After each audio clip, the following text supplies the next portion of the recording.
Hello everyone, कैसे हो आप सब लोग। स्वागत करती हूँ आप सब लोगों का डेली ब्लॉग सुमन में। तो आशा करती हूँ कि आप लोग अच्छे होंगे। तो आज का ब्लॉग स्टार्ट कर रही हूँ मैं शाम से, यानी कि अभी बज रहे होंगे 7। और अभी सर्दियों का समय चल रहा है तो अंधेरा बहुत जल्दी हो जाता है। इसका पहले का ब्लॉग मैंने यहीं से खत्म किया था, उसके आगे का ही ब्लॉग अभी मैं शेयर कर रही हूँ। रोज मैं ब्लॉग नहीं शेयर कर पा रही हूँ क्योंकि अभी थोड़ी सी दिक्कतें चल रही है लाइफ में, सब कुछ सही नहीं चल रहा है। तो मैं सारी चीजें आप लोगों के साथ धीरे धीरे शेयर करूंगी, बस आप लोग मुझे सपोर्ट करते रहिए। और एक बात और भी मैं आप लोगों को बता दूं कि दुनिया से तो हमें क्या लेना देना, हमारे जो खुद के लोग होते हैं जिन्हें हम अपना समझते हैं, वो लोग भी मेरे जख्मों पर नमक छिड़कते हैं। तो कैसा लगेगा सोचो, एक तो पहले से आपको दर्द है, ऊपर से कोई आपको और दर्द दे तो कैसा लगेगा। सारी चीजें मैं किस बारे में बात कर रही हूँ, सारी चीजें मैं आप लोगों के साथ इस ब्लॉग में शेयर करने वाली हूँ। तो कि मेरे घर मिक्सर नहीं थी तो मैंने बगल वाले के यहाँ से मांग ली थी, क्योंकि जो भी ड्राई फ्रूट्स है सारे को मुझे मुझे सबको पीसना था। तो मेरे घर थोड़े से ब्लेंडर, आप लोग जानते हो कि ब्लेंडर था, लेकिन ब्लेंडर से इतना मतलब ज्यादा महीन नहीं पिसता है। चटनी और थोड़ा मसाला पीसने के का तो ठीक है, लेकिन इस तरीके से जो ज्यादा चीजें पीसने होती हैं, जैसे ड्राई फ्रूट्स हो गए और ये सारी चीजें मुझे पीसने, वो काम नहीं आता है। तो मुझे मशीन मांगनी पड़ती है। तो मैं मांग कर मैंने कहा सारा काम अभी फिनिश कर दे रही हूँ। और खाना भी बनाना, मैंने कहा चलो लेट हो जाएगा तो चल जाएगा, लेकिन अभी पीस कर रख देती, क्योंकि फिर तो फ्री होती रहती है, नहीं टाइम मिल पाता। अभी तो मैं इतनी बिजी चल रही हूँ, सच बता रही हूँ, मुझे थोड़ा सा भी समय नहीं मिल पा रहा है कि कोई भी काम मैं एक्स्ट्रा कर सकूं। लेकिन ये काम थोड़ा मतलब इमरजेंसी का था, थोड़ा जरूरी था, इसके लिए मैं यहाँ कर। ये देख लीजिए बगल वाली आ गई है, देख रहे क्या पीस रहे हो, तो मैं उनको बता रही थी इस तरीके से ड्राई फ्रूट पीस रहे हैं, क्योंकि चाहिए, अभी कुछ काम है इसके लिए। और ये देख लीजिए, और इसको पीसने के बाद फिर हमने कहा खाना भी बनाना। पहले तो मैंने ड्राई फ्रूट्स पीस लिए थे, और फिर कुछ चने थे तो उनको पीस के मुझे पाउडर बनाना था, तो वो भी मैंने बना लिया है। तो वो भी खेल खाल के, छोटी सी बच्चे, वो भी चली गई थी अपने घर, और फिर मैं अपने काम पे लग गई थी। और मशीन पर मैंने इसलिए ये रखी है मशीन, मतलब मिक्सर रखा है, क्योंकि इसका वायर मशीन से बहुत अच्छे से मतलब फिट हो जाता है। अगर जमीन पे रखते हैं तो नहीं फिट हो पा रही थी, इसके लिए। और यहाँ पर ये देख लीजिए, फिर मुझे बनानी थी मेथी की सब्जी, तो आज मैं लेकर आई थी मेथी। तो दोनों मेथियों को मैं अच्छे से कट कर लूंगी। 10-10 रुपए की मेथी की गड्डी यहाँ पर बहुत ज्यादा महंगी मिलती है। हमारे गांव में तो हरी सब्जी बहुत ज्यादा सस्ती मिलती है, लेकिन हम रहते हैं ना गुजरात में, यहाँ पर बहुत महंगी मिलती है। सोच लीजिए ये एक गड्डी 10 रुपए की है।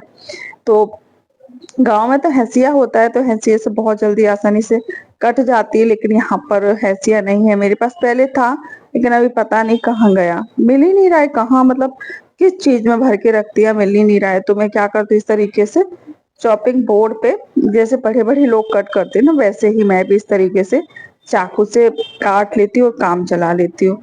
वैसे मुझे हंसिया से भी अच्छे से काटना आता है, बहुत लोगों को हंसिया चलाना नहीं आता है। तो ये चाकू से भी अच्छे से काट लेती हूँ मैं, और हंसिए से भी अच्छे से काट लेती हूँ। गाँव में होती है ना तो हंसिए से ही काटते हैं। चने का साग हो गया, मेथी भाजी, कुछ भी भाजी हो तो उसको इस तरीके से ही काटते हैं। तो ये देख लीजिए बारीक बारीक कट कर ले रही हूँ, और फिर चलते हैं सब्जी छौंकने के लिए, क्योंकि वैसे ही आज लेट हो गया है। कम से कम 8:30 करीबन बज गए होंगे। वैसे मैं रोज 8 बजे से सब्जी बनाना स्टार्ट कर देती हूँ। तो चलिए बताते हैं आप लोगों को कि मैं किस बारे में बात कर रही थी। मतलब कोई दुनिया वाले कुछ भी कहें तो हमें उससे फर्क नहीं पड़ता, क्योंकि दुनिया वालों का काम है कहना। तो मैं उन लोगों की बातों पे ध्यान नहीं देती हूँ, जो जिनको मैं अपना समझती हूँ। अगर वो कुछ ऐसी बात कहें जो मुझे चुभ जाए तो मुझे बिल्कुल भी अच्छा नहीं लगता। मैं किसी को अपना दुख शेयर नहीं करती, तो सब लोग ये सोचते हैं कि इनको किस बात की कमी है, तो बढ़िया आराम से खा पी रहे हैं, मौज कर रहे हैं, इनको कोई किसी बात की कमी है नहीं। तो मैं आ गई हूँ किचन में सब्जी छौंकने के लिए। तेल ऐड कर दिया है, मोटा मोटा प्याज, लहसुन और मिर्ची कट कर लिया। आलू और मेथी की सब्जी बनाने वाली हूँ मैं। तो मैं बता रही थी आप लोगों को कि मतलब हमारी शादी को काफी टाइम हो गया है, और अभी भी कोई बेबी नहीं है हमारे यहाँ।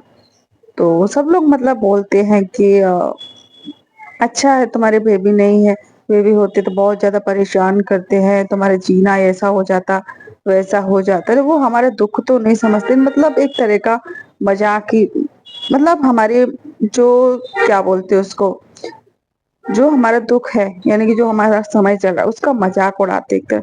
मैं कुछ किसी को जवाब नहीं देती हूँ तो वो सब लोग ये सोचते हैं कि इसको कुछ समझ में नहीं आ रहा। मुझे सब समझ में आता है कि कौन किस क्या सोच के क्या बोल रहा है, लेकिन मैं बस इसके लिए चुप हूँ कि भगवान देखते हैं, भगवान कब तक मुझे ये सब सुनवाएगा। ठीक है, मैं सामने से जवाब देकर अपना मुंह खराब नहीं करना चाहती, और मैं चाहती भी नहीं हूँ कि कोई भी रिश्ता बिगड़े।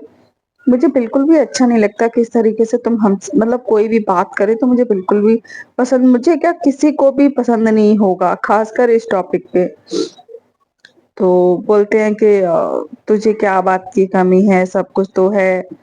अ, मतलब मैं वो ये चाहते हैं कि ये सामने से बोले कि इस पे मुझे मेरे पास कहाँ है सब कुछ, बच्चे कहाँ है मेरे पास, जबकि मैं आप लोगों को अगर अपने घर की स्थिति शेयर करूंगी ना, अगर आप लोगों को मैं घर की सारी चीजें आप लोग के साथ शेयर करूंगी तो आप लोग खुद बोलोगे कि हाँ, ये लोग मजाक ही उड़ाते हैं आपके।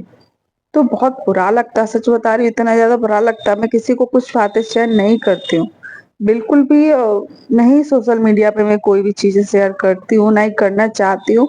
लेकिन आज पता नहीं क्यों मेरा मन किया तो मैंने आप लोगों से कुछ बातें, मतलब बहुत थोड़ी सी बातें आप लोगों के साथ शेयर करी, क्योंकि बहुत लोग जो मेरे यूट्यूब पे फ्रेंड हैं, बहुत अच्छे अच्छे, जो हमें पसंद करते हैं, लाइक करते हैं, तो वो पूछती, मेरी फ्रेंड है वो पूछती हैं कि आपकी बेबी नहीं है, आपकी शादी को कितना साल हो गया।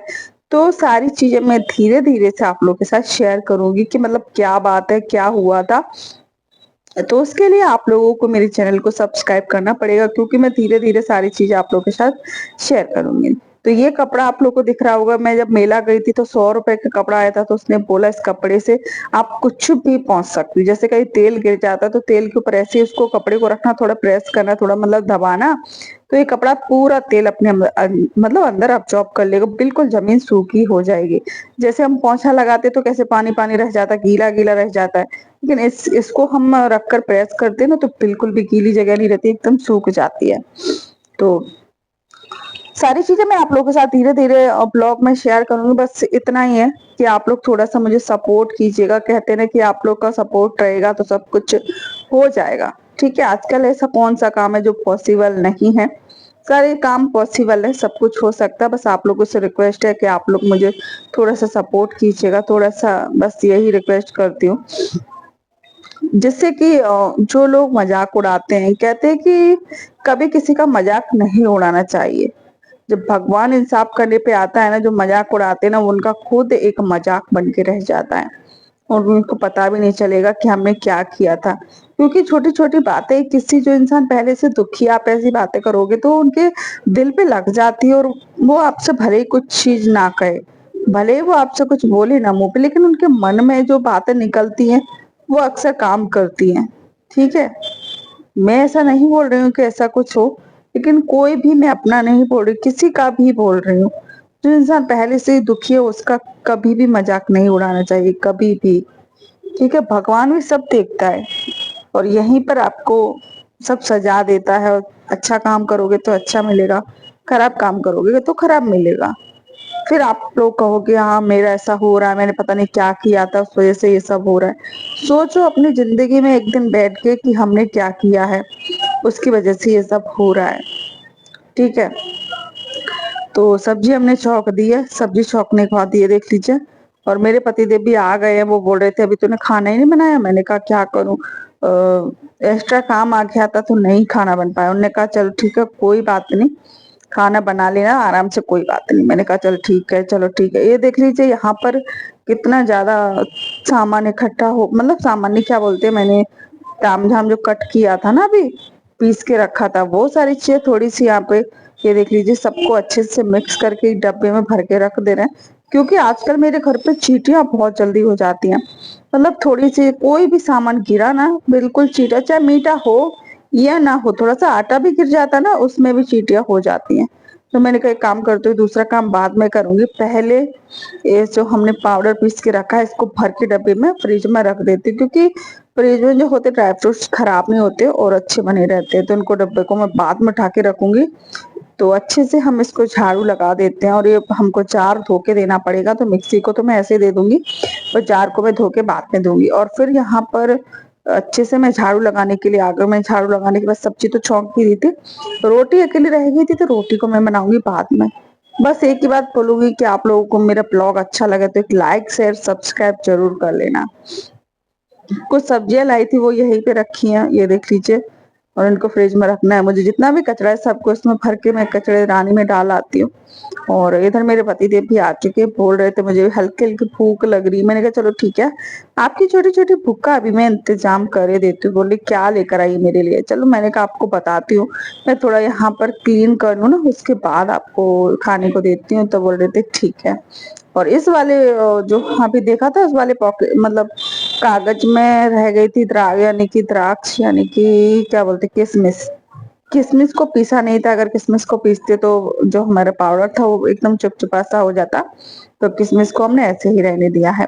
तो जितना भी ये था, इसको अच्छे से हमने क्लीन कर लिया है, ये देख लीजिए इस तरीके से।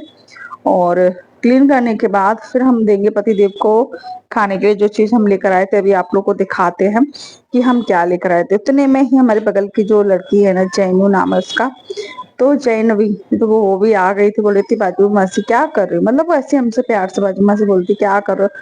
मैंने कहा कोई नहीं, कुछ तेरे लिए भी कुछ खाने को लाते हैं। तो बोल रही हाँ लाओ, मुझे भी खाना है। तो चलिए दिखाते हैं आप लोगों को। पहले कचरा फेंक आते हैं फिर आप लोग को दिखाते। ही आ गए थे, मैंने कहा पपीता लेकर आई हूँ, तो मुझे भी पपीता चाहिए, मुझे भी पपीता चाहिए। कितना डांस कर रही थी पपीता देखकर, उसको भी पसंद है बहुत। मैं जो भी चीज लाती हूँ उसको खाने के लिए दे देती हूँ। कहते हैं कि बच्चे तो भगवान का रूप होते हैं, और मेरे साथ तो इतना इतना गलत हुआ, सच बता रही हूँ, बहुत ज्यादा। हमारे जो खुद के, क्या बोलूं। चलो मैं सारी चीजें धीरे धीरे से आप लोगों को एक एक करके आप लोगों को शेयर करूंगी। सारी बातें एक ही वीडियो में, सारी बातें आप लोगों के साथ शेयर नहीं कर सकती मैं, क्योंकि कुछ लोगों को शौक ही लगेगा मेरी बातें सुनकर। इसके लिए थोड़ा थोड़ा शौक देंगे सबको, एक साथ नहीं देने वाले।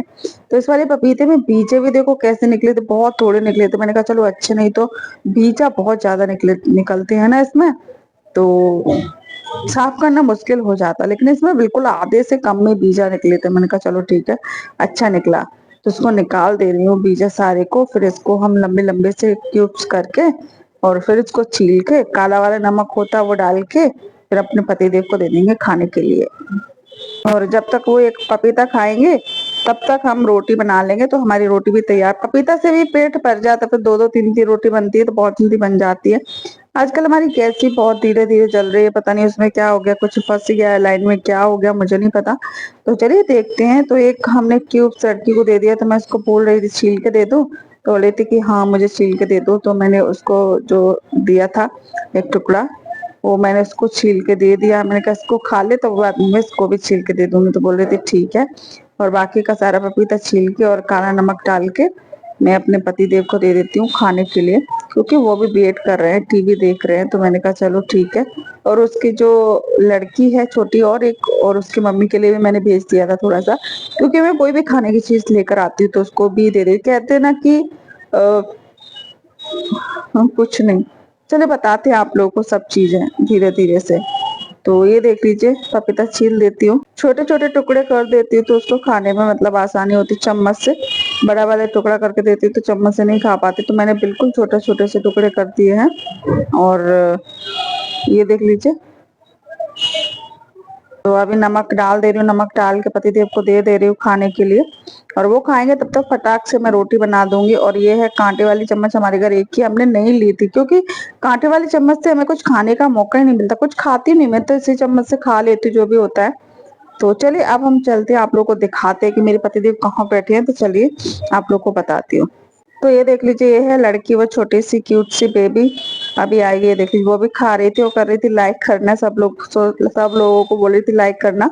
और ये लोग खा रहे हैं, तब तक मैं फटाक से रोटी बना लेती, नहीं तो मुझे डांट पड़ जाएगी। और रोटी बनाने के बाद अगर आप लोग को ब्लॉग अच्छा लगे, छोटी सी लड़की भी आ गई, छोटी वाली बहन भी आ गई, उसकी अच्छा लगे तो एक लाइक शेयर सब्सक्राइब